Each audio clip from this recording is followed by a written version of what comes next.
Hello, everybody. Welcome to this week's episode of Isolated Insights. This week we read Parshat Ekev, and in it we have the second portion of Shema, the Vahaya. Last week, if you'll remember, we had the first portion, Ve'ahavta. Now, in both last week and this week, it talks about the commandment of tefillin. Kashartam la'ot al yadecha, va'yulatot ben einecha. Should be as a sign on your hand and also up here between your eyes. Now, there's a really interesting idea which I heard regarding this. You see, when we put on tefillin, we do it in a strange order. We see, first we put on the hand tefillin, the arm tefillin. We wrap the strings around our arm, but we stop short of wrapping it around our hand. Then we move to the head tefillin, put that on, and only then do we go back and wrap the remaining strings from the arm tefillin around our hand. Why this order? So I'm sure there's many answers, like everything in Judaism, but I heard a lovely idea. You see, as I've said many times, and more recently in Mishnah class, we have two portals of wisdom. We have the wisdom of our mind, our intellect, our brain, that which we picked up throughout our journey in life. And we have the wisdom of the soul, the untouched, godly soul, which has all the wisdom we need. And it often, we have this gut feeling, we know what's right. And it's our, in life, as we go through life, we want to look to try and have our guidance come more from the soul desires, more from the soul truth and the soul wisdom than that of our personal thinking. Because providing we get our personal thinking straight out the way, completely, then that's where the truth lies, because that's godly. Now, obviously, we go through life, we're human beings, we pick up intellect, we pick up sometimes good ideas, sometimes bad ideas. So this is, where do each one play a role? And it goes as follows. You know, we say in Aleinu Shabbat, we say this verse, Ve'adata hayom, you shall know today, Vashivosa elavach, you shall return that to your heart. What does that mean? Firstly, knowledge, and then returning it to the heart. And why returning it? You can only return something which was already there.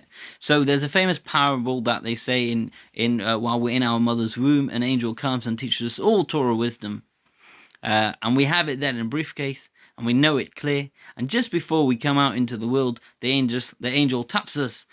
They say over here, which is why we have that dent under our nose. But obviously, it's just a parable, and then we forget it all before we come out into the world. So what's the point of this? What's the point of teaching us something we're going to forget? And what's it actually pointing to? So I think it's all pointing to the same thing, and it goes as follows. You see, the wisdom of the soul has everything we need to know. Everything we need to know for the world. However, we're human beings, we go through the world, we pick up intellect, we pick up ideas, we pick up knowledge. And the idea is as follows. You see, we start with the tefillin hand, because that corresponds to our heart. It should be next to your heart, which is why we put it on, those of us that are right-handed put it on our left hand, because it should be next to the heart. And the heart points to that soul wisdom. And everything we need in life is there ready from when we're born. However, as we go through life, we pick up ideas, we pick up knowledge through our brain, which is why we then go to even because we're out of touch of our soul wisdom often, we go to our head tefillin, where we as human beings pick up our knowledge. And then says Torah, return that knowledge that you see in the world, reflect that with the wisdom of the soul, reflect that with that gut feeling, and filter out the truth, and use that again. Take it to a deeper level and use that to guide you. So, for example, it's an example I've given many times, but I really feel it points to this idea strongly, is my daughter Gila. As I've said many times, she used to love running into the road while she was younger.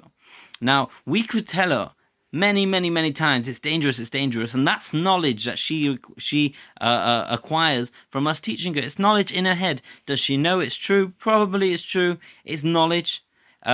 However, that didn't stop her from running in the road always. And she had that urge, she ran into the road.